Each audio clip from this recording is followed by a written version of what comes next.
Hey, yeah. Hey, let me get my swerve on real quick. Listen. It's the perfect time and place for us to celebrate, So maybe we gon' celebrate. Pour up a little taste, Now go and hold your glass up, light another match up. Won't let this moment pass us, no way, 'cause it's the perfect time and place. Here we are now at the place I've been talking a whole bunch about, the infamous gathering spot here in Midtown ATL. So here with me now, I got two great people that I like to introduce y'all to.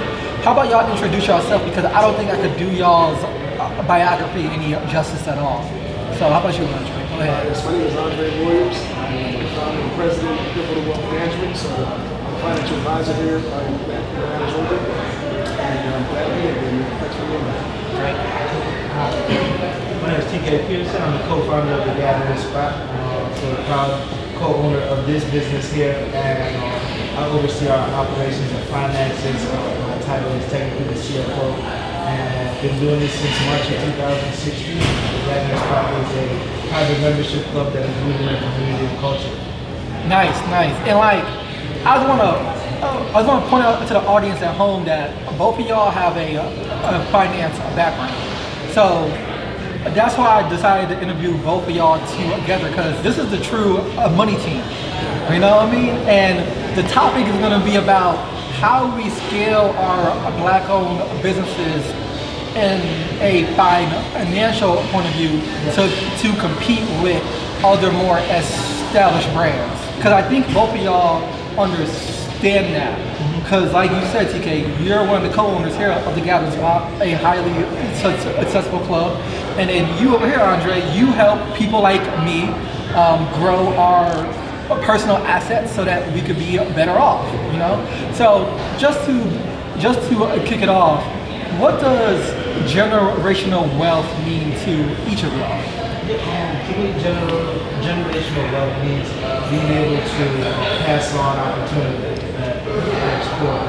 So, generational wealth is when you're able to bequeath a home to someone when they graduate from high school or college, and save them having to spend a little discretionary income they have into something that isn't an income generating asset in the future, as opposed to something else. So being able to be gifted, your whole down payment on a home right after you graduate from school.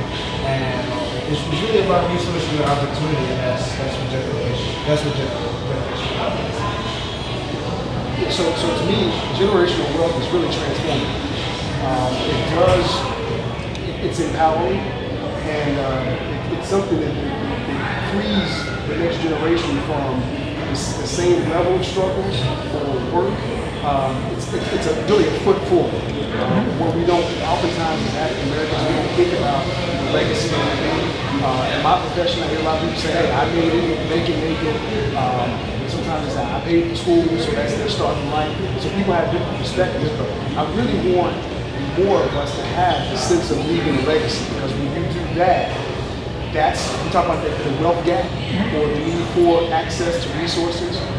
That's a way that you can actually make that happen by having an intentional effect of saying, I'm going to leave X amount to the next generation, pass on a business to an entrepreneur, the house, get that child put forward by putting the down payment on the home.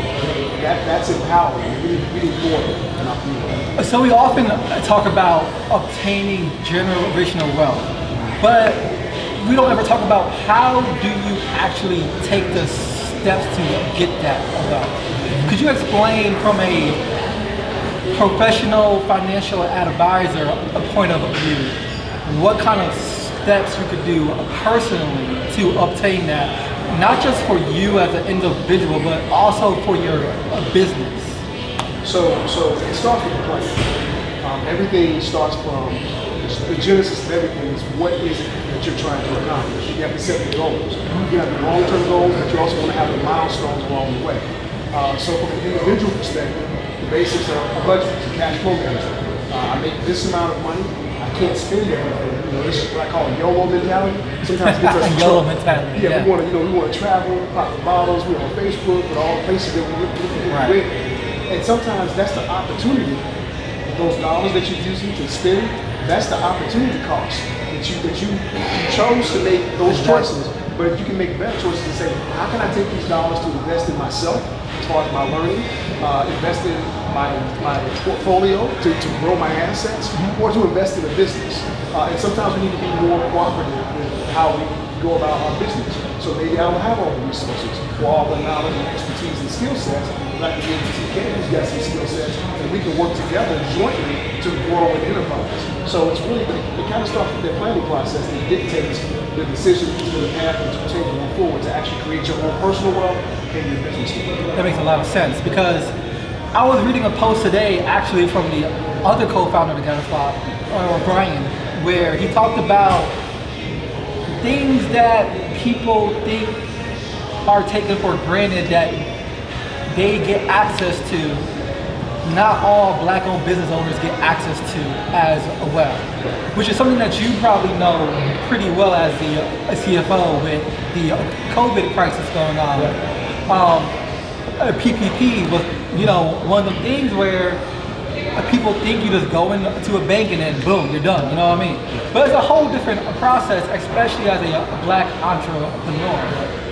Could you explain to me some of the systematic issues that you had faced from a financial point of view as a Gathering Spots CFO? I mean, from the outset, you got a disadvantage because of the community you come from, by the nature of the systemic oppression that we face.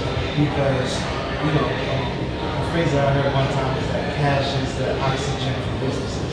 Oh yeah, it's a good one. We just have less than everyone else. And so if you think about it from the beginning, if you wanted to be an entrepreneur, the first thing you need after you have it at your set is you need capital. Right. And research shows that most people, their initial capital comes from self and from friends and family. So if you're from a community, and this instance I'm from a black community where I don't have much personal wealth, and then my parents and grandparents and my immediate friends and family don't have much personal wealth, who's going to present the seed capital necessary for me to start my idea out? Right. So then you are forced into doing riskier activities or things that are more costly to get the financing. Wow, yeah. Then you go, some people, they may start off and they might get gifted, here's $200,000 to start. Jeff Bezos. Yeah, I say that's what Jeff Bezos did. Yeah. And, sometimes people point that out and then they say like, are you upset that his parents could do that? No, the point is that when people talk about things being self-made, there's not self-anything because we live in a society where you couldn't have even driven to this place if it wasn't for the government and all our taxpayers' money coming together to present the roads and the bridges and everything we have. So it's always in concert with other things. And the problem with the difficulty of coming from black community and any other disadvantage is that we have a lack of capital. So from also to secure the funding that you need for business, and now you're using credit cards or personal loans that you get from places that are high interest loans. And there's so many things that you have to do. Everything that you really are not supposed to do to get financing for, we did to get these things. Took out personal loans. Got more credit cards and maxed the credit cards out. Do whatever you can. And the risk there is that if this business had not worked out, I would have just really ruined all my assets and my personal credit. Exactly. But that's the risk that you have to take in this situation because you don't have that. So to answer the question, how you get towards building your wealth, the steps to get there is that first, like I just said, you need to be able to have a budget in place. Because a lot of times people say, lower income people need financial literacy. But it doesn't matter how well you learn math or how good you can do a spreadsheet if your expenses are X and your income is half of X. Right. Nothing is about to change. Yeah. So the first step is making sure that you have enough coming in to cover your expenses, and then from there you can save, and when you save it, that's when you can start to be and leverage your financial literacy and start to be more intentional on spending. And then you can go from one of the best things that I was taught was that you should be using your primary income and the overage from that to be purchasing assets. That's what you should use your primary income for savings and purchasing assets. And what you're supposed to get from the free cash flow from the assets that you bought from the savings or the extra, that's your discretionary income. And that's how you go about things. And that's all easier said than done. It is. And it's much more possible when you're privileged enough to have a decent salary coming in and to have some excess. Because like most people in this country, they can't take I think the research said a surprise $200 bill. And that's not most black people, it's just most people in this country. And the personal debt amount in this country is like 110% or something. Most people live on credit. Which I think we've now seen that even more magnified as a result of the job fallout because of COVID. So I think when that happened, me being in an engineering job, I was like, oh, okay, great, I'm not that concerned about my job, but I had knew other people work, and the difficult thing was trying to figure out who to help at that time. Because like you just said, most people can't survive that $200 windfall if it comes up. So that's a very good point, Shimon. Yeah, very good point. The one thing that I want to just touch on is venture capitalism as a source of funding. I know a lot of people think it's like what you see on a Shark Tank, where you walk in the building, you're like, here's my idea, here's my business plan, here's my expenses, my debt, and all that. And if you got a good plan, a good balance sheet, and all that, of course you're gonna get a thumbs up.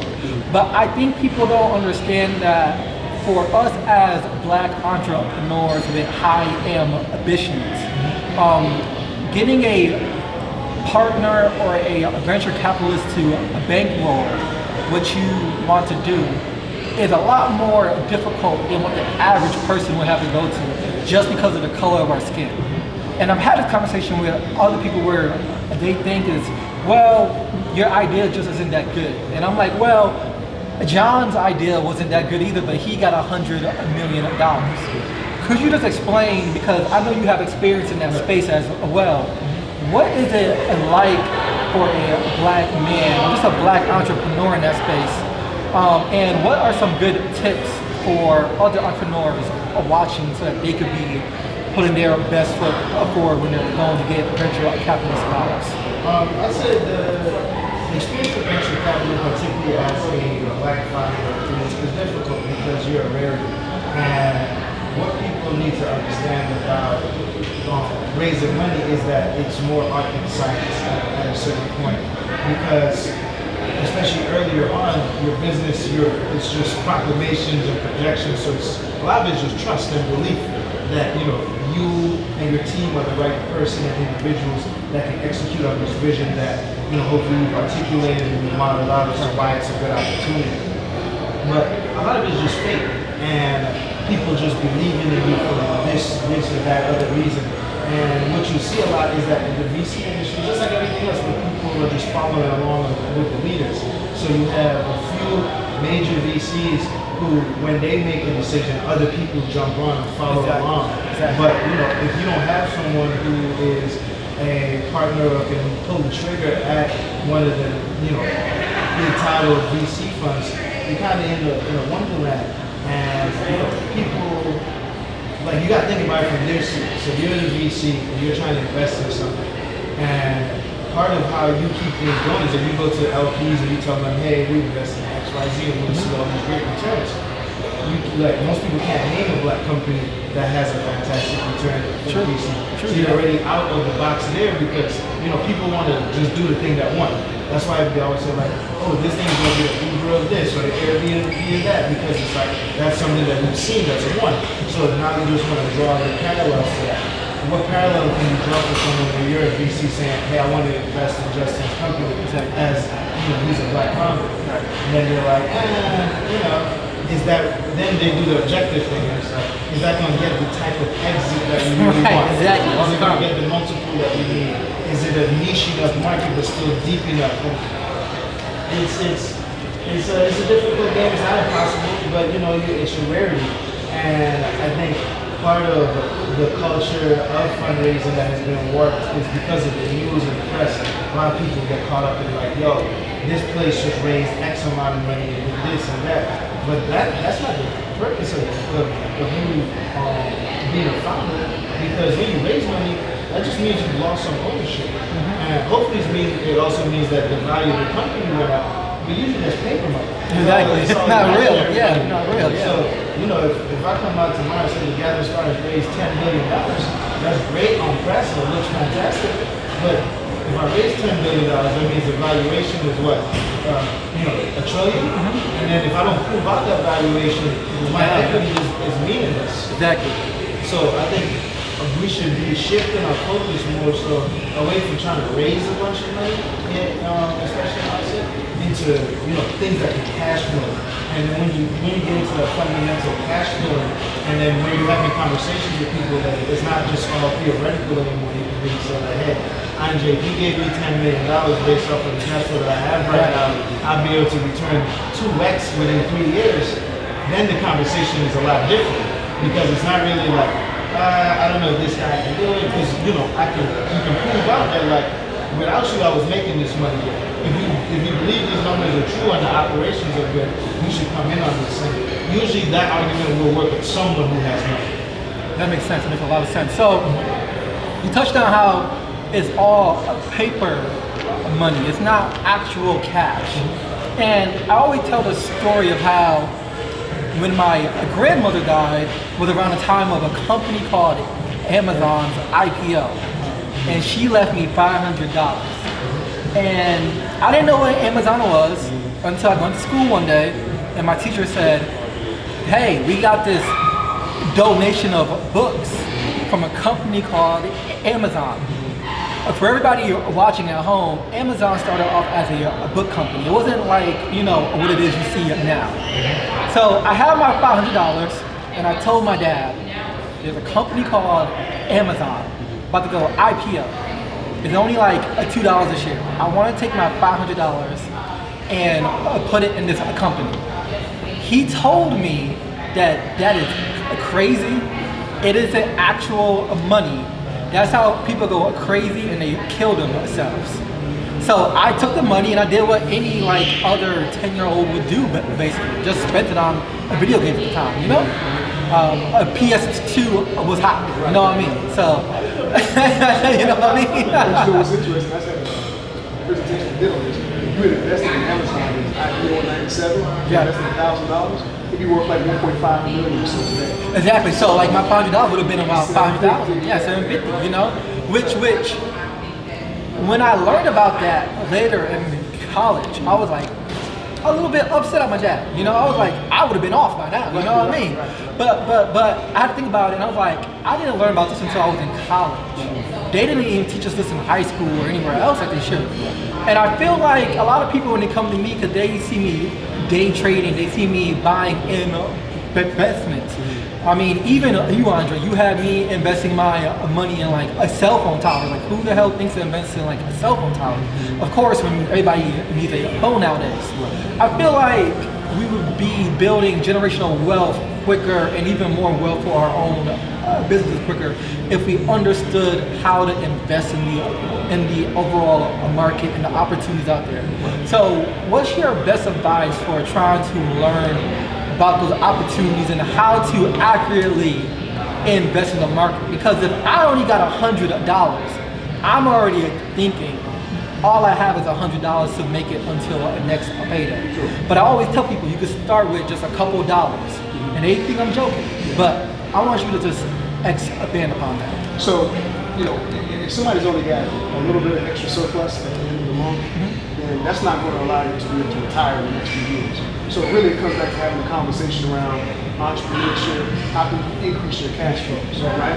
Because the reality is that you need to have more excess or surplus to be able to put towards the investments and the things that are going to grow your assets. So like TK was saying, you get to a place where you can say, hey, here's my cash flow, maybe through my business, and you can be able to leverage that.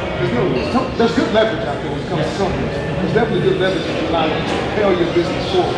The gathering spot started off at one location, and now we got to go to DC, LA, and probably LA on the way. 5 other places. Right? but it had to start somewhere. Right. And so when it comes to individuals, like people have asked me, what should I do with my $1,200 stimulus check?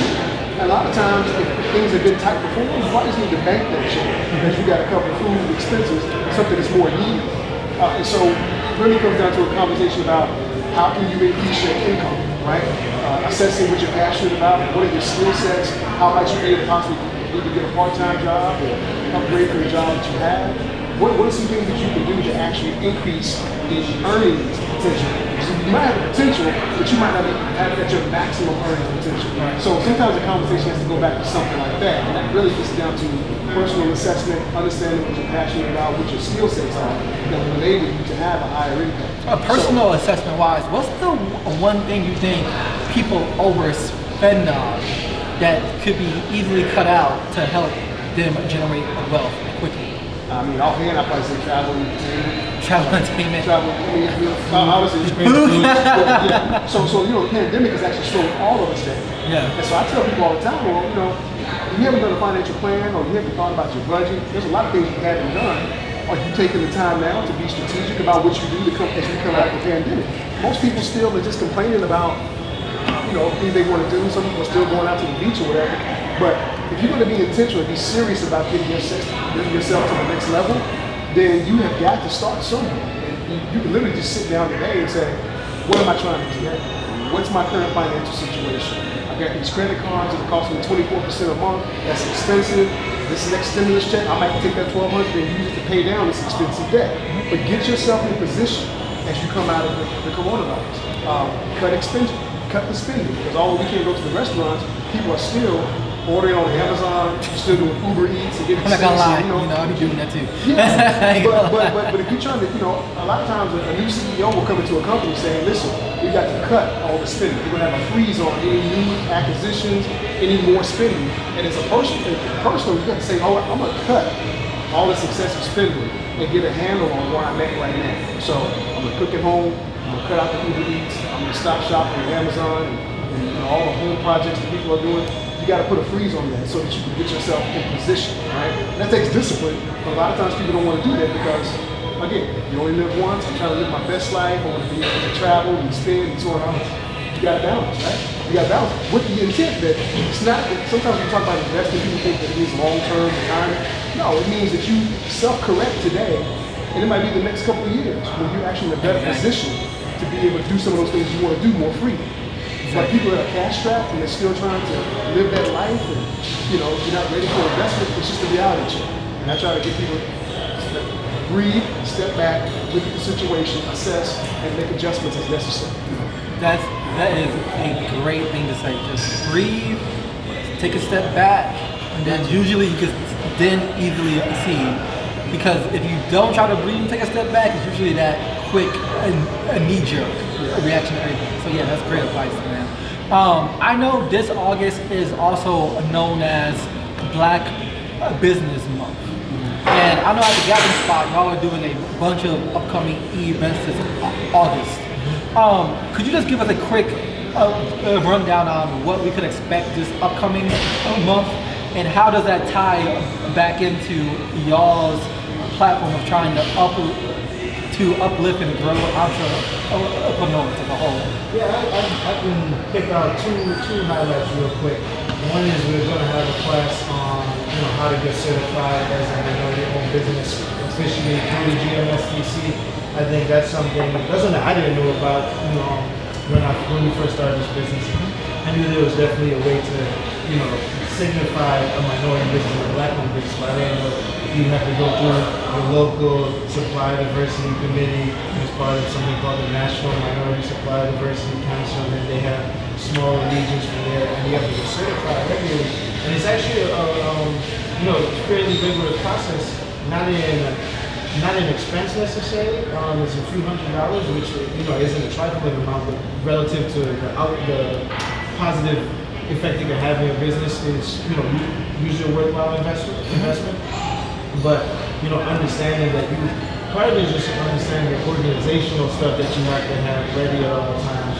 And that's something that we got better as a business, particularly myself as a CFO, is you should have certain records on hand. Right. In the first year, if I used to update the financials at quarter as opposed to making sure I was doing it right at the end of the month. Oh, So wow. then if someone needed an interim update, it was like, oh, hold on, give me a second. Now, at any moment, if an investor, or a bank, or someone reaches out and say like, hey, can we get your latest financials? The latest it'll be is the prior month because it's getting updated regularly. And that type of stuff where how do you become a minority business? This is how you navigate the GMSTC process. And these are the documents that you need. And you can't just say, this is just as busy as 100%. You have to be able to show them tax returns. You need to be properly prepared and all those different things. And then we also have Tashonda Duckett from Chase, who is the most powerful black woman in banking. And she is the head of the Chase Consumer Bank. Really? Chase is the biggest bank in the world. Yeah. And she will be giving her talks on all of her experience and knowledge in the financial sector. And we launched the lifestyle box here. Right. Yeah. Lifestyle box is dope. This month, that's going to be cool. So you pay $89, you get over $250 worth of value inside the box from these various black businesses and service providers. And I really think about it more and more these days. I think about life from a budget perspective. And it's funny how the work that you do each day can change how you just interact with the world. Because before this, I was a portfolio manager in the housing secondary market. So I look at things from a portfolio view a lot of times. So now with mortgage budgeting work, I look at it like that. And when you think about a business or anything and their priorities, if you look at their budget, it tells you what they're about. The budget is where they're investing for growth or what you should be investing towards. So if you're investing in sales, that means that you believe that this company has legs and there's more sales you can get to, as opposed to a company that thinks it's tapped out on its sales growth. Instead, they'll be looking to acquire different businesses. You can see all of that in the budget. And I think part of what you have to do for yourself as a person is think about where you're trying to get to from a budget perspective. So if you make $50,000 a year or $100,000 a year, okay, where do I want to fall in line? One of the first things I did after I graduated from college was, just look up like how much should I be spending in rent? Because I got my first job offer, and I was like, okay, this seems like an okay amount of money, and then I was like, okay, what can I afford? I got what I think I'm supposed to spend, and then I Google and read stuff and it's like, oh, rules of thumb, you should probably not spend more than 30% of your income on housing. Even better if you could keep it at less than 25%. So then I just set that as my own target for what I wanted. And then at times you gotta be flexible. So the first year I graduated from school, I lived in a place that was well within my budget. I hated it there. It sucked. And then the next year, it was like, okay, if I go into this place that I like, I'm really spending almost like half of my money of rent in rent. But it was like, that's the balance of like, okay, I'm going to do that. So I ended up getting a more expensive place, but then I just cut everywhere else by a lot more. So it was like, I literally never ate out for lunch unless it was a team lunch once a month. A sacrifice. And then, got a promotion or two, and then it became so that, my apartment made sense for the amount of money I had, and then I was able to, go out a little bit more, just having those targets. And part of me just saving a lot of my money, all I used to do was like pay my rent and save everything else. That allowed me to get some of the equity that I was able to put into this business. And then just knowing your objectives and where you want to go. So one thing that I didn't do that people would say was smart, the company that I first worked at, they matched your 401k allotment up to 6%. Oh wow. And my 401k allotment was 0%. Really? Because I knew I was about to stay there long enough for it to matter to me. And I was like, I'm not trying to blow my retirement fund through a 401k. I want to direct my money myself using something else. So to be fair, I probably should have did a little something because part of it too is they gave us a base 2%, so I was getting 2% anyway. And I could have added on top of that. I was like, I'm good with what I have. everything else I save for myself, so I can try to deploy that in what I thought were higher yielding asset classes, which really was just gambling. It was gambling on horse racing and different things. But that was like I looked at that as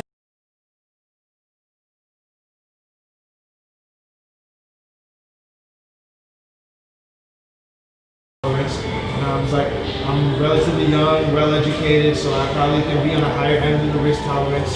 And I allocate my budget according to that. It was like I wanted to put, maybe I should only put 5% on rule of thumb into risky investments. I have a higher risk tolerance than most. I'll put 10%, but just knowing what my number was and just being honest and direct with myself. Another piece of advice that was helpful for me when it came to investing, because I was fortunate that I was gifted when I was younger some money similar to you, but I was allowed to put it in the stock. Ah, so you have the big difference. Yeah, it was gifted in a trading account. Oh, nice. Okay. And I had it for a little while, and then I started to read about different things, and I started investing in penny stocks, which are really risky. And they are crazy risky at the end. And one day I invested in a stock at 4 cents, and it made it to 11 cents. In one day, so it's more than doubled in value. So I was up thousands of dollars, and it was like, okay, let's press. So I pushed even more. I'm like, because I've seen other stock investments that like with penny stocks that made it to like $1. Really? I'm like, man, I'm rich. So I go and I had like 400 in that stock at that point, and I put like another 1,000 shares, and it went up a little bit more. At the end of the day, at like 8 cents, so double what I originally bought it. That day, I bought another 1,000 at like maybe like 8 cents that day. So I'm like, I'll be solid. Then a couple months go by, some bad SEC reports came out, and it goes back to 2 cents, and it's never gone up since then. And that was a good lesson to learn then, because what I got from that was, I was told before that like, you should go into your investment with the outcome that you want already. So, and in the 48 Laws of Power, there's a thing that says, don't shoot past your mark. And that was my problem. I originally only wanted to make maybe like $500 on that. I was up thousands of dollars. And I was just like, oh, why not? Why not? But I should have at very least taken the return that I wanted, and then I could have pressed my luck on the other stuff, but I at least had some return locked in instead of I lost all of it. And I think about that. I think about it all the time when it's different things. Even when I hear about opportunities I missed out on, it's like it wasn't meant for me, because it would have been different. Because even with your example, if you had invested in Amazon, it would be worth today. I mean, but I'm sure years ago you're probably in a situation, if you looked at your Amazon account and it was worth $100,000, you probably would have cashed out. Right, you probably would have been cashed out a long time ago. Probably would have cashed out $20,000. Right. It was $500. It was like, you would have been like, am I a fool to not take $20,000 out of that? So, knowing your fundamentals of different things, I think is important. But, just having that vision for yourself and, knowing what you want. So like, coming in, I knew that I wanted to invest in a business and have as much capital saved as possible, because I like having that financial cushion behind me. Part of one of the things with people I work with was that they would get to a point where they didn't even like working there anymore. But it's like, I got 2 kids in private school, I got this house, I got this other thing. Like I can't. I mean, I'm not talking about guys like VPs and directors and stuff who are making, very good money relative to the average income in this country. And which actually comes on